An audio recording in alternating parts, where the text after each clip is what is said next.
तो फ्रेंड्स, आज हम लोग बात करने वाले हैं क्वाड्रेटिक इक्वेशन के बारे में।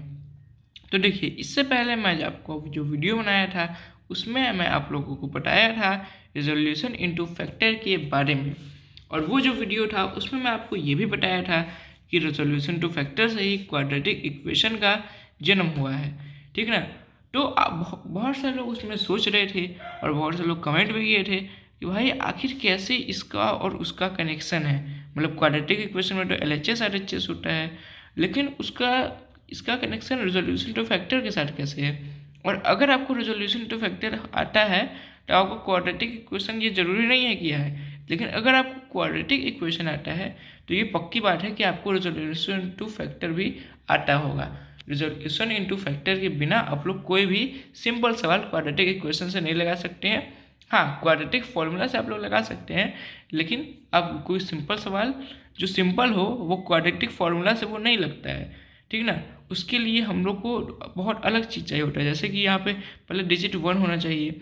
अगर 1 नहीं हुआ तो आपका वो जो क्वाड्रेटिक फॉर्मूला है वो काम नहीं करेगा, या फिर अगर जो ये डिजिट है ये वो इस वाले डिजिट से छोटा होना चाहिए, तो ये भी बहुत बार ऐसा नहीं होता है। तो ऐसे ऐसे केस में जब भी सिमिलर मतलब छोटे छोटे क्वेश्चन होते हैं तब उनको ऐसे ही रिजोल्यूटिव फैक्टर से किया जाता है, लेकिन अगर कोई बड़े क्वेश्चन होते हैं तो उनको क्वाड्रेटिक इक्वेशन से किया जाता है। अब जो क्वाड्रेटिक फार्मूला है क्वाड्रेटिक इक्वेशन का वो मैं किसी नेक्स्ट वीडियो में बताऊंगा, लेकिन क्योंकि मैंने पिछले वीडियो में आपको बताया था रिजोल्यूशन टू फैक्टर के बारे में, तो आज मैं इसी के बारे में विस्तार से बात करूंगा। और क्वाड्रेटिक इक्वेशन में आपका LHS और RHS होता है। देख सकते हैं इक्वल टू की जो इधर वाला है वो है LHS, इधर वाला है वो है RHS। तो आइए इस वीडियो को स्टार्ट करते हैं। तो देखिए, सबसे पहले हम लोग यहाँ पर लगा लेते हैं ये वाला साइन एरो। फिर देखिए, अब हमें क्या करना है कि इसको इधर ला देना है। ठीक ना। मतलब कि इसको लेफ्ट हैंड साइड ला देना है, तो +2x हो जाएगा, इतना का इतना ही रहेगा। लेकिन यहाँ पे हमारा ये आ जाएगा तो ये हो जाएगा अपना माइनस। ठीक है ना। फिर -21, फिर इक्वल टू यहाँ पे कुछ नहीं रहेगा क्योंकि तो यहाँ पे 0 लिख देंगे। देखिए, हमेशा आप लोगों को क्वाड्रेटिक इक्वेशन सॉल्व करते हुए आपको 0 लाना ही लाना है। अगर आपका 0 नहीं आ रहा है क्वाड्रेटिक इक्वेशन में, यानी कि वो आपका क्वाड्रेटिक इक्वेशन एकदम ही गलत है। हाँ, अब बहुत सारे लोग क्या करते हैं, जैसे कि यहाँ पे वो x-7 मान लीजिए। ठीक ना। तो यहाँ पे वो लोग क्या करेंगे, x इक्वल टू मतलब x-7 इक्वल टू 0 लिख देंगे। ठीक ना। लेकिन वो आंसर आया है -7 ही, लेकिन वो क्या करेंगे फिर x-7 लिख देंगे, फिर x इक्वल टू 7 लिख देंगे, वो प्लस हो जाएगी क्योंकि यहाँ पे जो अगर LHS से RHS में जाएगा तो उसका साइन चेंज हो जाएगा, तो माइनस से प्लस हो जाएगा। तो इसीलिए यहाँ पे, लेकिन ये जो चीज़ है वो एकदम ही गलत है। ठीक ना। क्योंकि अगर आपका x इक्वल टू -7 आ गया है तो उसको फर्दर सॉल्व करने की ज़रूरत नहीं है। और अगर x इक्वल टू -7 आया है और अगर उससे पहले x +7 था तो फिर उसके आगे आप लोग को 0 लगाना ही लगाना है। अगर आप लोग नहीं लगाएंगे 0 तो आपका गलत हो जाएगा। ठीक ना। लेकिन अगर ये कंडीशन हो कि मान लीजिए यहाँ पे आपका x -7 है तो x इक्वल टू -7 आपका आ गया है, जैसे कि x इक्वल टू -7 आ गया है, तो यहाँ पे इक्वल टू 0 नहीं लगाना है आपको। अगर आंसर आपका आ गया है तो यहाँ पे 0 नहीं लगाना है। ओके, अब हम लोग देख लेते हैं अपना क्वेश्चन की ओर। तो देखिए, यहाँ पे हमारा जो नॉर्मल रिजोल्यूशन टू फैक्टर वाला है वो पूरा ये चीज़ है। तो ये चीज़ है वो हमारा रिजोल्यूशन टू फैक्टर में भी था, लेकिन जो ये नया चीज़ आ गया है ये हमारे क्वाड्रेटिक इक्वेशन का है जो इक्वल टू 0 आ गया है। ओके, तो हम लोग नेक्स्ट देखते हैं। नेक्स्ट क्या है हमारा, हम लोग वही से 3x² लिख देंगे, फिर यहाँ पे प्लस का साइन है तो यहाँ पे प्लस लगा देंगे। अब हम लोग को क्या करना है, हम लोग को ऐसा संख्या ढूंढना है जो कि माइनस करने पे 21 आता हो। तो अगर आप लोग को देखिए यहाँ पे, तो हम लोग पहले ले लेते हैं 21। और 21 क्या क्या करने पे आता है, एक तो 7 × 321 होता है। मैं रुकिए यहाँ पे आपको अच्छे से समझ में आएगा, तो ऐसे मैं कर देता हूँ ऐसे। तो 7 × 3 होता है आपका 21। ठीक ना। लेकिन अगर 7 - 3 करेंगे तो यहाँ पे 4 आ जाएगा, लेकिन है यहाँ पे खाली 2। अब ज़्यादातर लोग यही गलती करते हैं, वो लोग देखने लगते हैं यहाँ पे 21 को। अब उन लोगों को ये समझ में नहीं आता है कि आपका जो 3 है वो यहाँ पे कोफिशिएंट उसका 1 नहीं है। अगर 1 होता है तो 1 से मल्टीप्लाई करें तो हो जाता है हमारा, लेकिन यहाँ पे क्योंकि कोफिशिएंट 3 है तो यहाँ पे हम लोग को क्या नंबर ढूंढना होगा, 63। अब 63 का हम लोग को कोफिशिएंट ढूंढना होगा। तो अगर हम लोग कौन सा ऐसा नंबर लेंगे जिसको कि अगर हम लोग माइनस कर लें तो वो हमारा 2 आ जाए, तो वो होगा हमारा नंबर 9 और 7। 9 इंटू 7 करेंगे तो आ जाएगा 63। तो यहाँ पे अगर हम लोग 9 माइनस 7 कर देंगे तो आ जाएगा 2, तो 9 माइनस 7 हम लोग कर लेंगे, फिर इधर माइनस का -21 हो जाएगा, फिर इक्वल टू 0 हो जाएगा, ठीक ना। फिर यहाँ पे हम लोग क्या करेंगे, 3x अपना लिख देंगे, 3x² प्लस यहाँ पे जो अगर इससे ब्रैकेट के बाहर निकलेगा तो इधर प्लस हो जाएगा क्योंकि, तो प्लस लिख देंगे, फिर यहाँ पे x, फिर ये आएगा तो प्लस प्लस से मतलब प्लस और माइनस से माइनस कट जाएगा, तो यहाँ पे ये माइनस ही हो जाएगा क्योंकि माइनस और प्लस जब भी जंग होता है माइनस और प्लस का तो हमेशा माइनस ही जीतता है, ठीक ना। तो फिर यहाँ पे 7 आ जाएगा और यहाँ का x यहाँ पे आ जाएगा, फिर -21 वैसे एज इट इज़ लिख देंगे।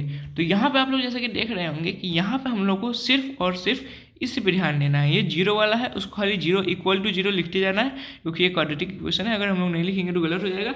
अगर आपको ये लिखते जाना है, लेकिन आप लोगों को क्वाड्रेटिक इक्वेशन में ये वाले फॉर्मूला में आपको उतना दिमाग नहीं लगाना है, जैसे आप रेजोल्यूशन टू फैक्टर करते थे वैसे इसको भी करना है, ठीक ना।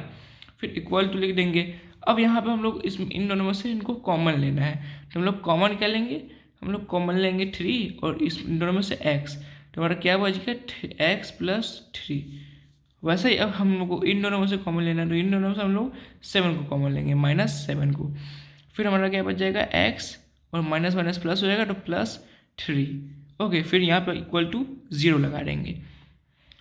फिर अब इसके बाद x प्लस हो जाएगा हमारा 3, फिर ये हमारा हो जाएगा 3x - 7। यहाँ पे फिर से हम लोग इक्वल टू 0। देखिए इक्वल टू 0 लगाना आप लोग कभी भी नहीं भूलिएगा, बहुत लोग भूल जाते हैं, उनका इसी में मार्क्स कट जाता है और लोग सोचते हैं कि भाई इतना छोटी बात क्यों। लेकिन ये सब जो क्वाड्रेटिक इक्वेशन है, क्वाड्रेटिक इक्वेशन में अंतर खाली 0 से पता चलता है। अगर ये 0 हटा दिया जाए तो अंतर ही नहीं पता चलेगा, लोगों को लगेगा कि ये तो रिजोल्यूशन टू फैक्टर वाला है, लेकिन लोगों को अंतर ही पता चलता है क्वाड्रेटिक इक्वेशन में। देखिए आपका इतना सॉल्व हो गया है, आपका खाली रिजोल्यूशन इनटू फैक्टर में आपको खाली इतना ही सॉल्व करना होता था, लेकिन अब क्वाड्रेटिक इक्वेशन को किया गया है तो यहाँ पे आपका एक और स्टेप जुड़ गया है। अब आपको एक और एरो का साइन लगाना है और जो आपका x + 3 था उसको यहाँ पे लिख देना है जो आपका आंसर आया, और जहाँ पे 0 आप लोग रखे थे उसको यहाँ पे इक्वल टू लगा देना है। अब आप लोग अगर सिंपल इक्वेशन पढ़े होंगे तो सिंपल इक्वेशन में जैसे रूल होता है वैसा ही आप लोगों को एज इट इज़ लिख देना है, यानी कि यहाँ पे ये प्लस से माइनस हो जाएगा, साइन चेंज हो जाएगा, और वैसे ही दूसरे इक्वेशन के साथ भी करना है। जैसे कि हमारा क्या है 3x - 7, यहाँ पे इक्वल टू 0 लगा देंगे।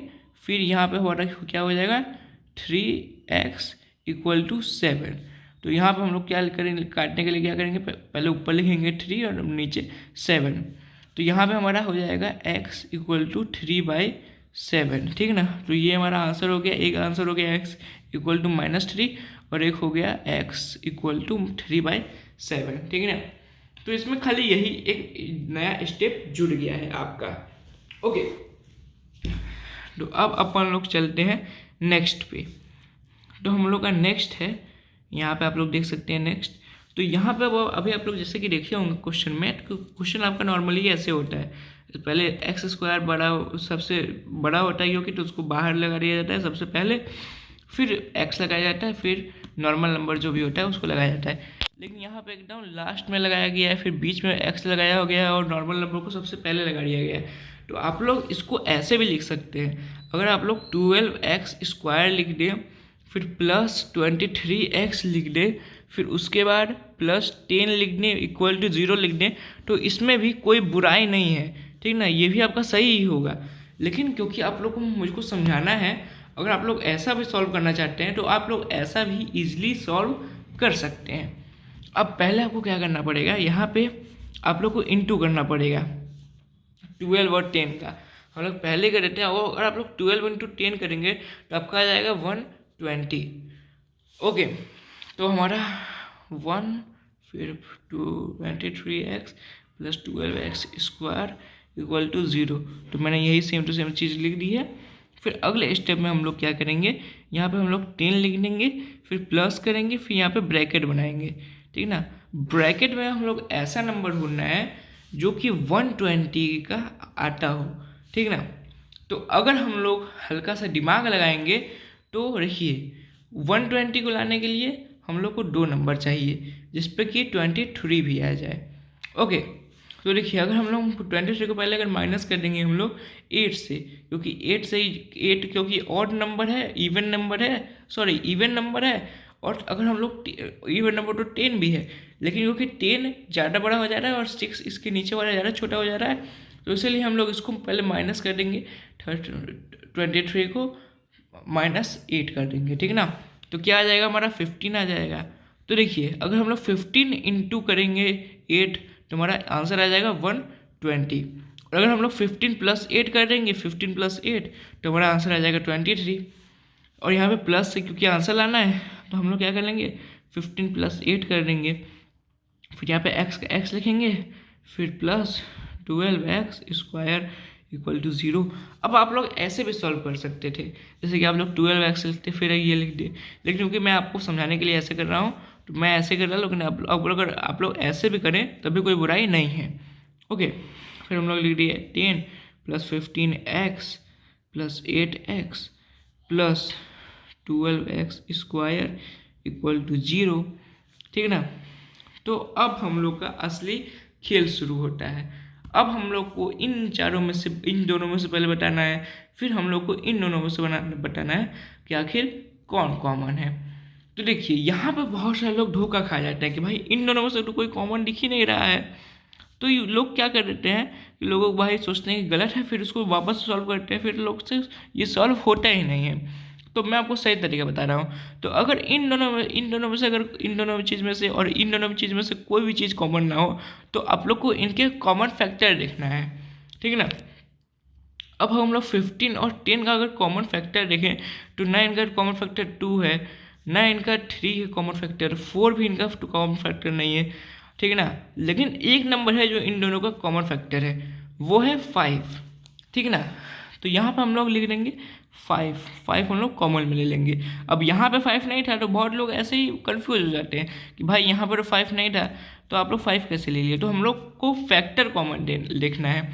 अगर फैक्टर हो गया कॉमन तो 5 लिख देंगे, फिर यहाँ पे हम लोग लिख देंगे 10 का, क्योंकि 10 का हो जाएगा हमारा 2, ठीक ना, क्योंकि 5 2 10 हो जाएगा, फिर प्लस 3x, x का x हो जाएगा। फिर ऐसा ही यहाँ पे भी हम लोग कॉमन लिखेंगे इन दोनों फैक्टर में। तो 8 और 12, 8 12 में कौन कॉमन होता है, 4 कॉमन होता है, तो वैसे ही हम लोग 4 ला देंगे, फिर यहाँ पे 4 2 8 हो जाएगा, प्लस फिर 4 हम लोग x लाएंगे, ठीक ना, x से x कर कट जाएगा, फिर x² का हो जाएगा हमारा 3x, ठीक ना। तो देखिए ये दोनों हमारा सेम आ गया। अब हम लोग नेक्स्ट स्टेप में इसको ऐसे ही लिख देंगे, यहाँ पे देखिए =0 डालेंगे, फिर नेक्स्ट स्टेप में ऐसे लिख देंगे 2 + 3² और फिर लिख देंगे 4x। हम लोग यहाँ पे उल्टा भी लिख सकते हैं, तो मैं यहाँ पे ऐसे लिख दे रहा हूँ 4x + 5। अब हम लोग को क्या करना है, अब हम लोग को x लाना है।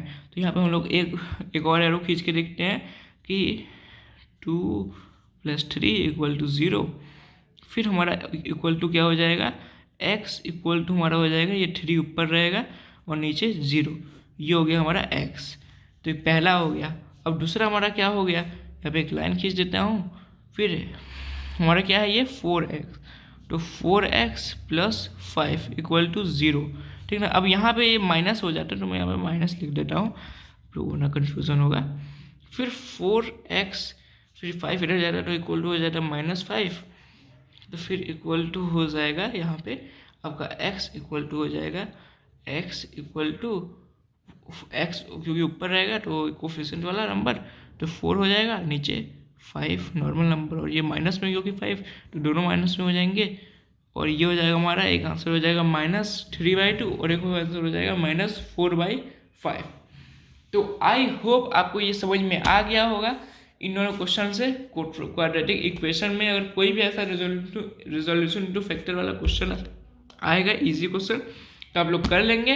अब मैं क्वाड्रेटिक फार्मूला पे भी वीडियो लाऊंगा जिसमें मैं इस इक्वेशन को ही क्वाड्रेटिक इक्वेशन में कोई भी इक्वेशन को जो हार्ड हो थोड़ा सा उसको मैं क्वाड्रेटिक फार्मूला से सॉल्व करूंगा। ओके, तो अगर आपको ये वीडियो जैसा भी इंफॉर्मेटिव लगा हो तो इस वीडियो को लाइक करिए, शेयर करें, सब्सक्राइब करना बिल्कुल ना भूलें।